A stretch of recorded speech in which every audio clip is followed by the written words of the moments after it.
I was born in Kincardine, Ontario, and that's a place that I have never been back to. I don't really know much about Kincardine. First few years of my life are kind of fuzzy. Blurry. Yeah.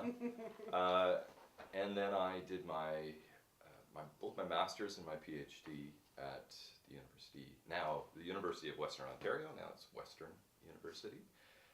Recently in the news for banning the sharing of food on campus. Oh. But it was a fantastic program. I'm a Victorianist, and it's an extremely strong department in 19th century, many other areas as well, but that was where I spent my graduate years. Cool. I was born and raised in Halifax, Nova Scotia. So when I say things that have R in them, my students usually catch that. Mm-hmm. Going in the car, going very far. And then I did my master's and my PhD at Queen's in Kingston, Ontario in early modern literature. And again, Gregory had a wonderful time. I had the best supervisors, a really, really fertile department for medieval and early modern literature. It was wonderful.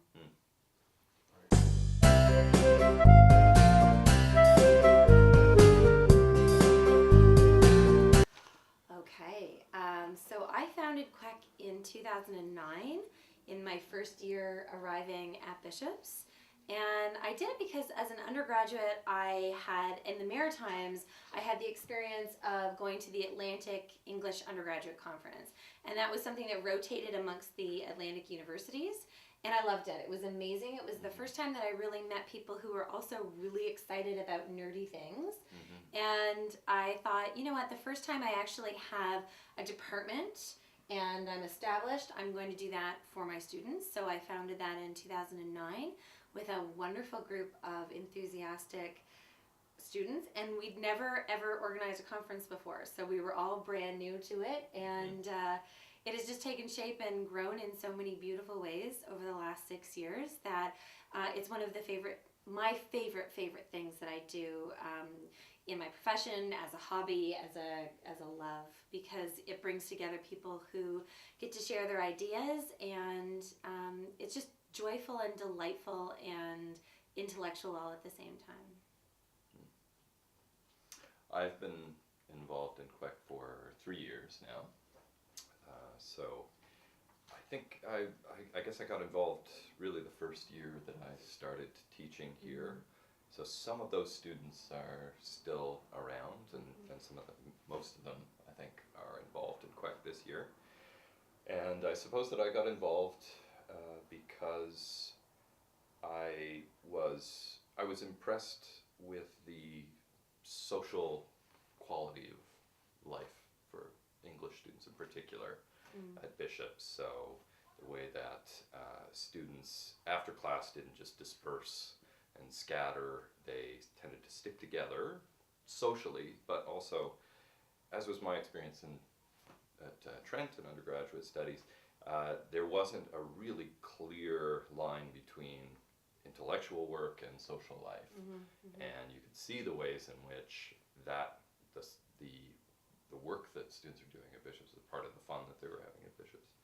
So that's one of the things that I really like about QUEUC, is that it in a very deliberate way tries to build something out of that tendency that I think students naturally develop at Bishop's, where they bring together social life and intellectual life, and it just gels in a really authentic and fun way with QUEUC. So it's very magnetic that way. That's what drew me.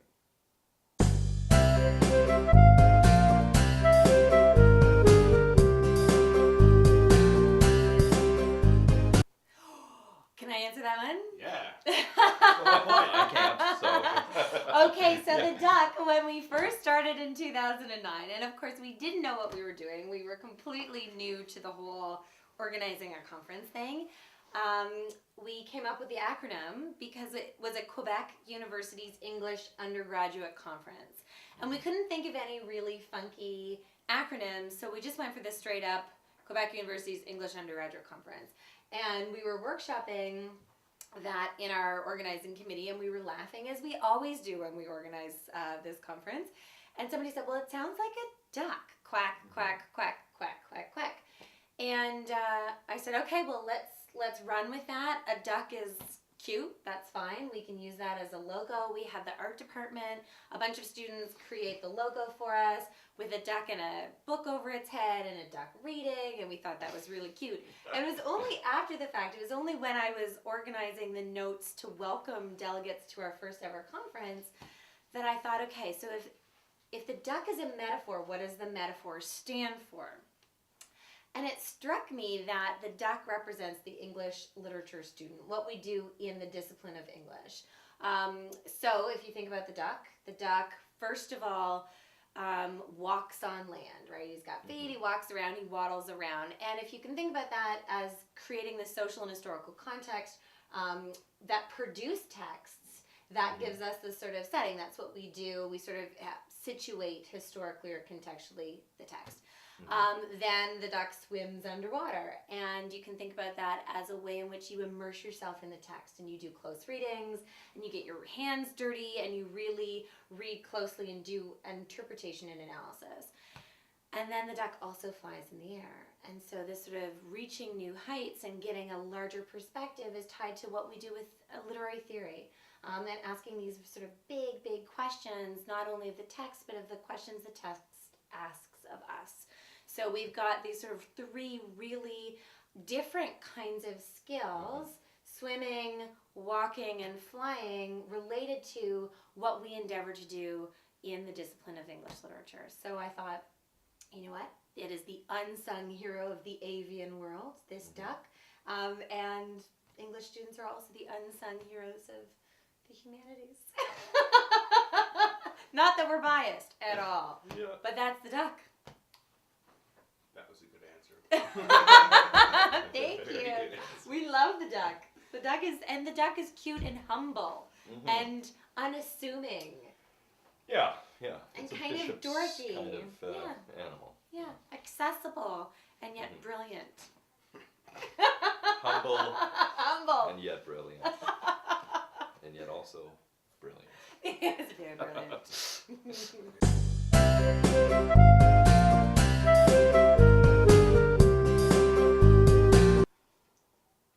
Oh, secretly?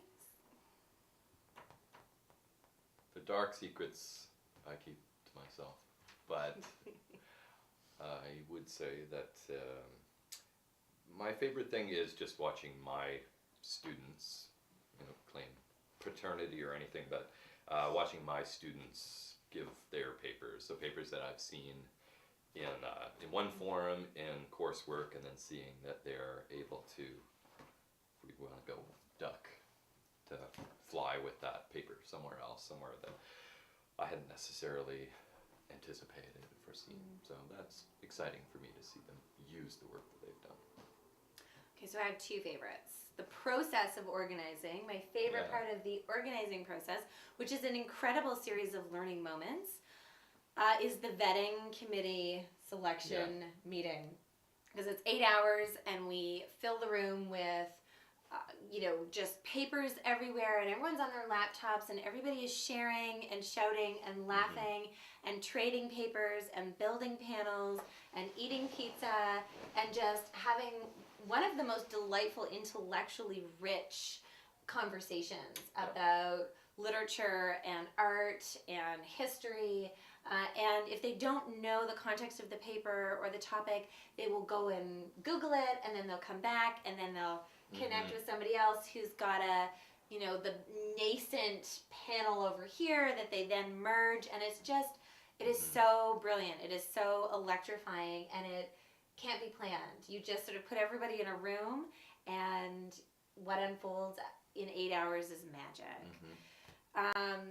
And then, so that's the process. That's my favorite part of the process. And then my favorite part of the conference itself is listening to people ask questions after the paper presentation. So during the discussion period, it is so generous, it is so collaborative, it is so warm. So people are really interested in contributing to the argument and saying, hey, have you thought of this?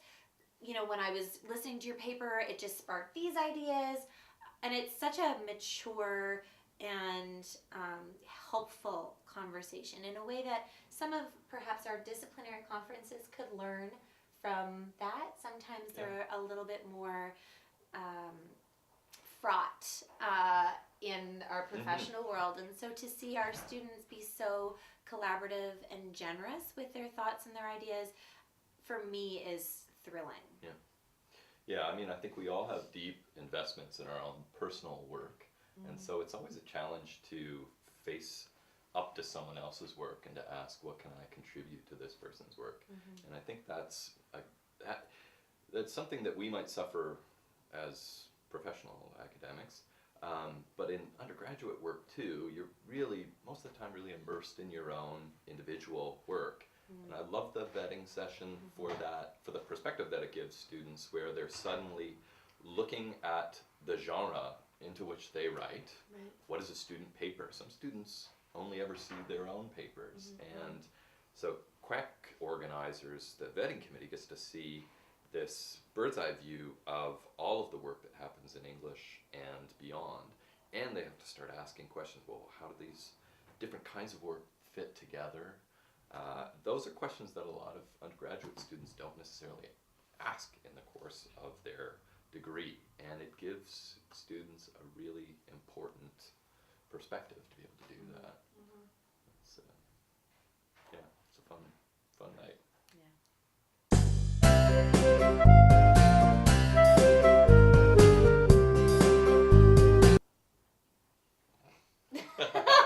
You can go first. I've already been through this, so yeah.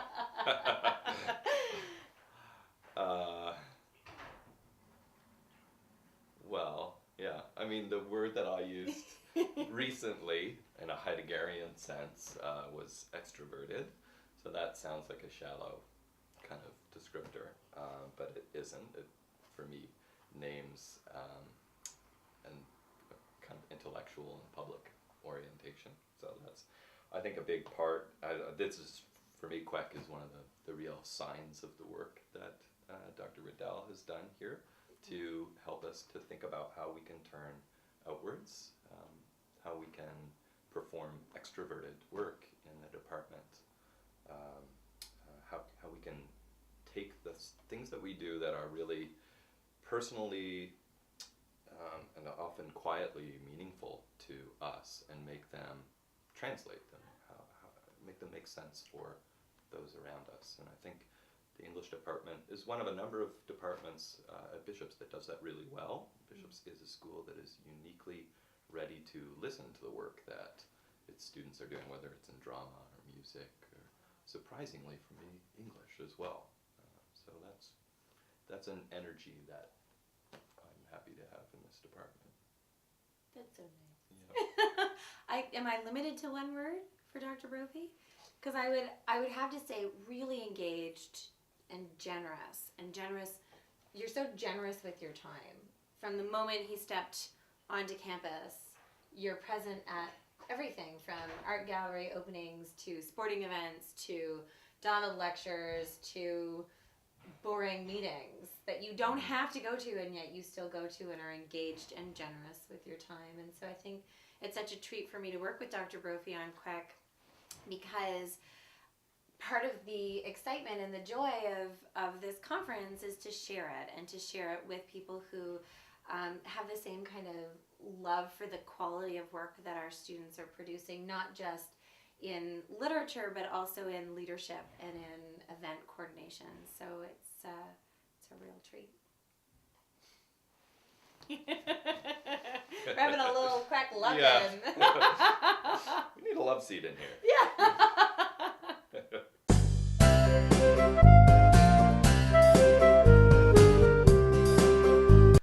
Personally, I'm really interested in developing the film cultural studies aspect of wing, or whatever you want to call it, of QUEUC. So I'm hoping for a nice broad range. I'm confident that the tendency over the last few years has just been an increasing quantity of submissions, and as a result, we've been able to be much more strict about the quality of papers. So we've seen really great papers last year, and the last few years that I've been here, but last year was very strong. And I expect more of that. So that's to be seen on our side. Mhm. I know that there are a lot of people who are volunteering for QUEUC that have been here involved in one way or another with the conference for a few years now. So I'm very confident that we're going to have a really a very organized conference, but also a very fun conference. I think there's a commitment to making the most of the social side of this conference, so that's exciting too. So. Yeah, to expect from QUEUC is to expect the experience of intellectual rebels. And this is a phrase that was coined at the beginning of the 20th century by this very famous Shakespearean scholar. And he used the term intellectual rebels to talk about the Mermaid Tavern, which was a 17th century tavern that purportedly hosted a drinking fraternity of people like Ben Jonson and John Donne and maybe even William Shakespeare.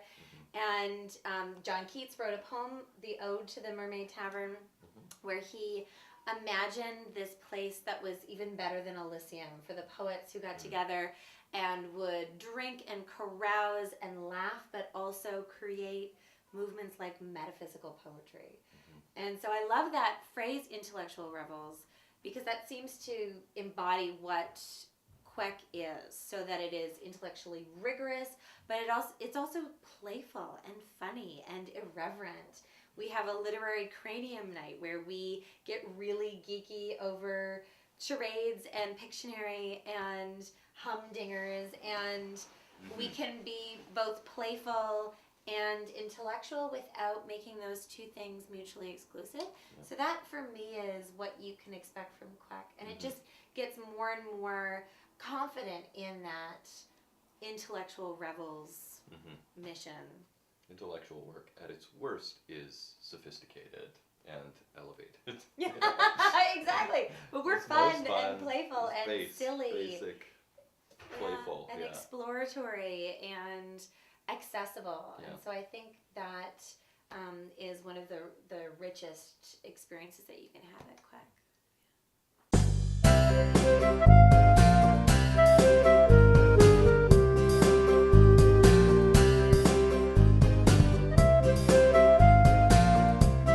Oh, Grendel. Frankenstein's monster. He's a Victorianist. Frankie Jr.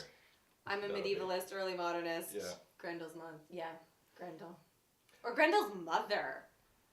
Have we thought about Grendel's mama? You can never get in the way between a mama and their baby. Good point. Yeah. Yeah.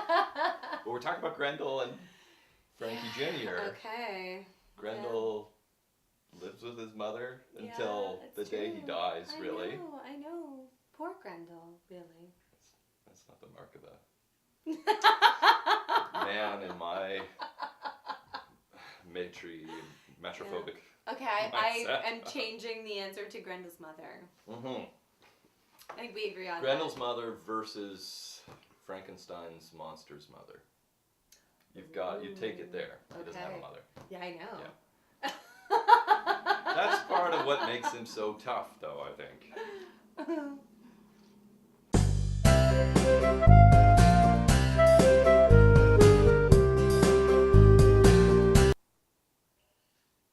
Blue, no green, no purple. Blue. It's gotta be purple.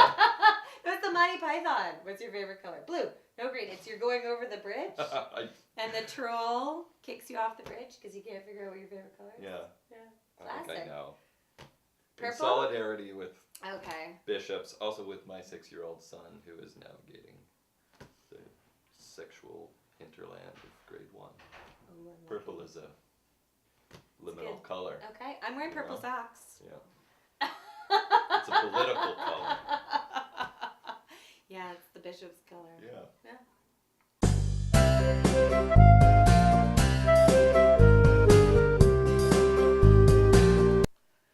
Oh, that's impossible. Yeah. I can't even. It's like saying what's your favorite child? I only have one. So Yeah, actually, that's pretty easy. Yeah. What's your favorite child? When you don't really like that child. Yeah. Can I have a second choice option? You have, as is the case with children too, I suspect you have kind of temporary favorites. And then they do something to annoy you and then you shift, so yeah. I do love Christopher Marlowe, so I named my Yeah. dog Marlowe Right. because he's naughty and irreverent, but also absolutely innovative in his approach to language and brilliant. Yeah, he's a sophisticated little puppy. Yeah, he's naughty. Oh, my dog or Christopher Marlowe? Or both of them? Your dog. Christopher Marlowe, I don't know so well, so. Okay.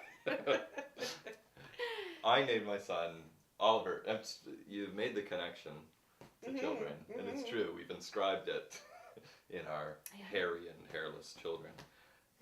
But Oliver is mostly a Dickens reference. Is an intertextual child, but also Oliver Wendell Holmes is one of kind of my favorite pre-Baudrillardian, proto-Baudrillardian theorists of media from the Victorian age on the American side. But I don't think Dickens is my favorite. At the moment, I would say Robert Browning. I'm reading more Victorian poetry right now, and I think he's won't last, but at the moment, he's the person I'm most excited about. Cool.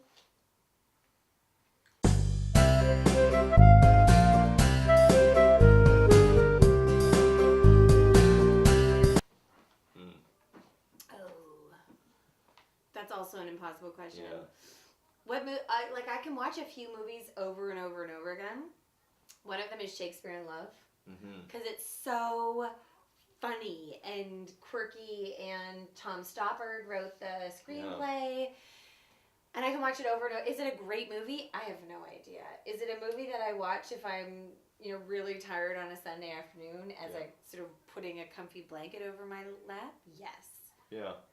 It's a fun movie, and I suppose your kind of idea of what a favorite might be really changes when you teach, because when you teach, you start to think, well, what are the movies or the novels, the poems that I just want to spend a lifetime with, and that I'm going to return to, and that they, for me, I just saw an extremely exciting movie, Under the Skin. I just watched this past weekend.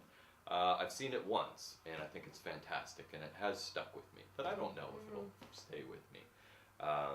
Whereas, for me, David Cronenberg is someone who I guess I've kind of committed to live the rest of my life watching his movies over and thinking and over about and over it, again. and even showing them, and writing about them. And your understanding of what kind of enjoyment you can get out of a movie changes really, really radically when the enjoyment is something that you're kind of you're sharing with other people, that you're writing about, you're working, straining, laboring over loving this movie, So it's very rich relationship. That favorite doesn't really kind of capture the feelings that you have. But then it's also now the movie genre has sort of really, really, I think, been in some ways this series.